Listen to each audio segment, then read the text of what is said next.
La paix chez vous, la paix chez toi. Bienvenue dans cette dose d'influence positive.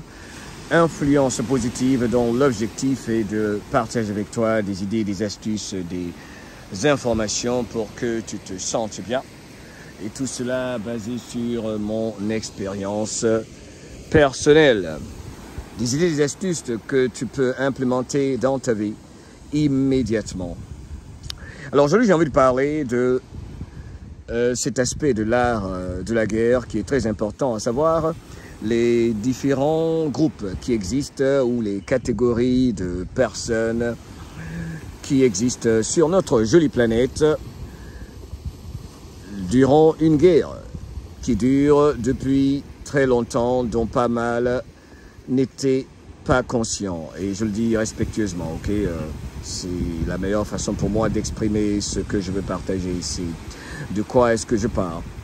Je parle principalement du fait qu'en temps de guerre, il y a différents groupes, toujours différents groupes de gens qui participent activement ou pas, directement ou indirectement, consciemment ou inconsciemment à cette guerre, telle que cette transition, cette bataille pour les peuples de la planète qui se retrouvent, se rassemblent de plus en plus pour la souveraineté partout, pour tous et pour toutes sur cette jolie planète. Alors, la première chose que je veux faire observer ici, c'est le fait qu'une guerre, ce n'est pas facile. Une guerre est loin d'être facile. Elle est loin d'être facile. En temps de guerre, il y a donc différents groupes, dont 3 ou 4 dont je vais parler ici. Le premier groupe, c'est ceux qui se battent, se défendent quand nécessaire et croient fortement en cette victoire finale pour le retour de la souveraineté partout. Et cela est important. Ils croient fortement, tout en menant des actions concrètes à la victoire finale, quelles que soient les épreuves, quelques défaites ici et là, perte d'une bataille ici et là, perte en vie humaine ou autre. Bref, c'est la nature d'une guerre contre des êtres qui ont pour trop longtemps opéré dans l'ombre, qui sont à l'agonie en ce moment, en vue le rassemblement et le réveil des peuples de la planète, qui ne va faire que s'accentuer et ne s'arrêtera plus jamais. Bref,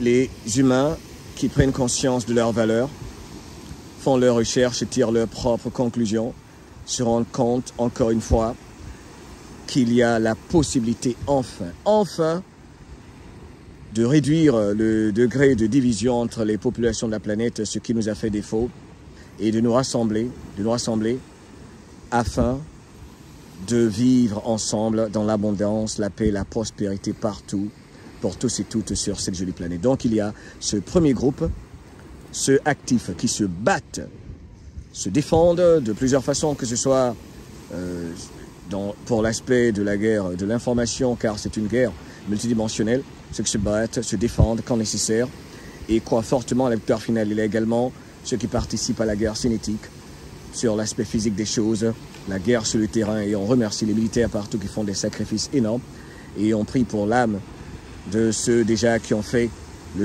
leur transition, qui ont fait le sacrifice ultime, tels que les soldats tombés sur le terrain. On pense évidemment à ceux des États de l'Alliance du Sahel qui ont fait le sacrifice ultime. Cela est très important. Il y a également donc ce deuxième groupe, ceux qui doutent.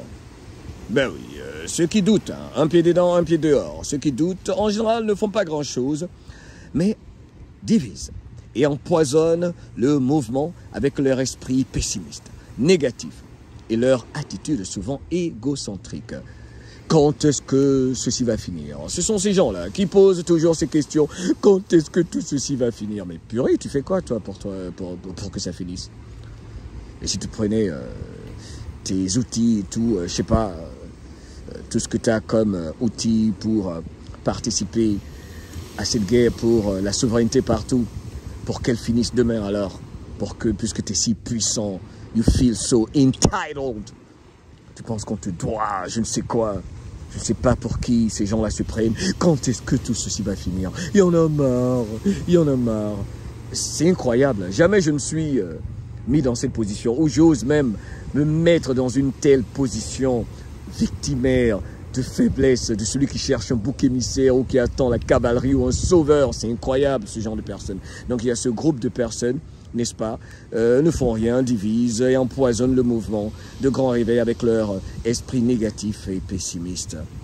Et surtout, qui pensent que tout commence avec eux et se termine avec eux car ils sont le nombril du monde. Il y a également ce troisième groupe, les coléreux. Ben oui, hein, qui ont de bonnes intentions, mais c'est grave.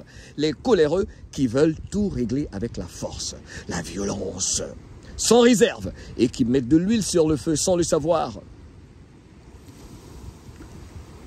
On ne peut avoir liberté vraie, durable, quand on est négatif, quand on est coléreux, quand on ne contrôle pas ses émotions, quand on déverse que ce qui fait vibrer bas les humains. Quand on ne contrôle pas ses émotions, on ne peut contrôler ses actions. Et du coup, ça fait l'affaire de l'ennemi qui adore les êtres qui ne contrôlent pas leurs émotions, leurs pensées,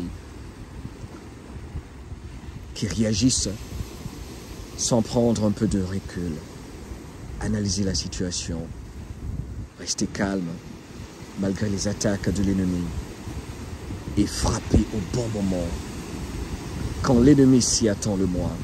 Oui, les coléreux ont de bonnes intentions, mais puisqu'ils ne contrôlent pas leurs émotions, c'est pas évident. Ils font plus de mal que de bien en général. Ce serait bien d'agir comme ces vagues de l'océan, hein, très très calme à cet endroit, de la Floride. Tu vois, la Floride a tellement de belles plages et de petites îles. C'est extraordinaire quand on l'explore. Il faut s'éloigner des plages populaires, Miami Beach, tout ça. Il y a des endroits peu connus. Prenez votre voiture, conduisez 1 heure au nord ou au sud de Miami. Vous allez retrouver des plages où il y a peu de gens. Regardez là, peu de gens et c'est paisible, paisible, paisible. Il y en a tellement. Il y en a tellement. Partout dans le sud des États-Unis, jusque dans les Carolines, il y a tellement de plages. Et c'est souvent 1 heure, 2 heures, 3 heures, 5 heures de route. Tranquille. Regardez ce pigeon, il vient me dire bonjour. Hello. On va zoomer sur lui. Tellement proche de votre serviteur. Regardez, je suis là. Et il est là.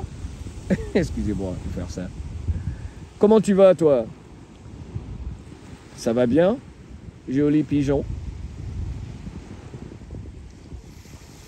Ils sont 2 là, regardez là. Tranquille, hein? Tellement proche de votre serviteur. Dans le zoom que vous voyez. Hey! Un autre, lui il est encore plus proche. Hello. Jaramadei day jam. Tanawala tung. No what da? One dap day jam. Jam tung. Ko tanawala tung. Je trouvais cela intéressant. Bref, donc venons-en au 4e groupe. Ceux qui trouvent toujours une excuse. Oui, les champions qui cherchent toujours le bouc émissaire. Qui est-ce qu'il faut blâmer? Parce que moi, je ne veux pas prendre mes responsabilités. Je veux qu'on me serve la paix. Je veux qu'on me serve la souveraineté. Je veux qu'on me serve la liberté. Car je suis trop important. Oui, trop important. Il faut participer activement à tout ce qui se passe. Je vais prendre mon petit café, mon thé, mon petit croissant et fromage. Et vous laissez vous battre entre vous. Quand tout ira bien, ben, je viendrai peut-être participer à une marche de la victoire. Mais il y a ceux-là qui observent et attendent de voir d'où est-ce que ça va basculer, de quel côté ça va basculer, et dire « Oh, les chapeaux blancs perdus, oh là là !» Ils disaient qu'ils étaient au contrôle. Ah ben écoutez, moi je vis ma petite vie, hein. Je me fiche pas mal de tout ceci. Il y a ces gens-là qui sont juste des observateurs, pas des participants. Sur ces jolies planètes, il est important d'être un participant, car, sans le savoir, que tu le veuilles ou non, tu es un participant à quelques degrés près. Le fait de ne pas participer est une sorte de participer. Le fait de ne pas choisir est un choix. Tu as choisi de ne pas choisir, tu as choisi de ne pas participer. Et donc de subir simplement les actes de l'agenda sataniste exposés aujourd'hui comme pas possible de par le monde. Donc mieux vaut être un participant, aussi petite soit-elle cette participation, pour le bien des peuples de la planète. Tu es là pour participer, car tu sais, nous sommes des co-créateurs. Le seul fait d'observer quelque chose crée cette chose. C'est extraordinaire. Voilà comment nous sommes des co-créateurs. Tant qu'on creuse, on cherche quelque chose. Ce qu'on cherche là même, on crée cette chose qui crée, qui vient de la curiosité naturelle chez l'homme. C'est bon d'être curieux. C'est bon d'être curieux, sans négliger la sagesse, de savoir qu'il ne faut pas trop pousser le bouton pour certaines choses, pour se protéger soi-même, c'est très important. Allez, je vais juste parler de ceci avec les vagues de l'océan qui font du bien. J'espère que tu prends souvent bien de toi et que tu te reposes ton esprit et que c'est que tu es un être très très puissant. Faut pas te négliger. Quand les méchants annoncent leur agenda, tu annonces le tien.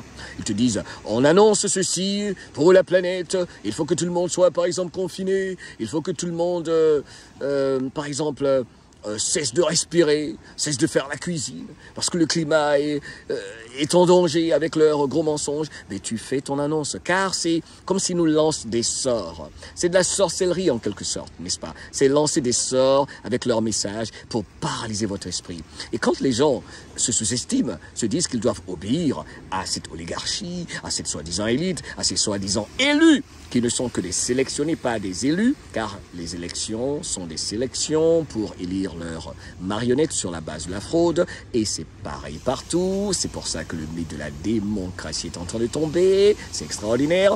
Tu dis non. Il fallait apprendre aux humains encore une fois à dire non.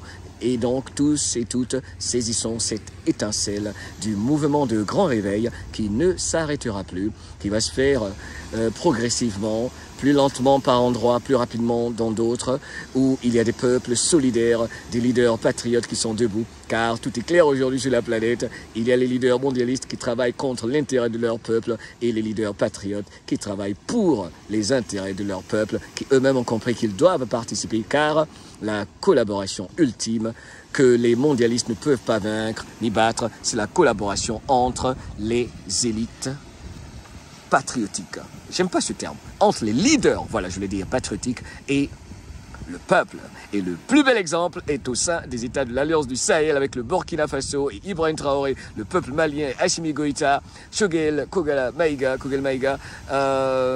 Monsieur Koulibaly. Et également, il y a du côté du Niger, Monsieur Abdurrahman Tiani, n'est-ce pas? Et je pense que son communicateur, le ministre de la Communication, c'est quoi?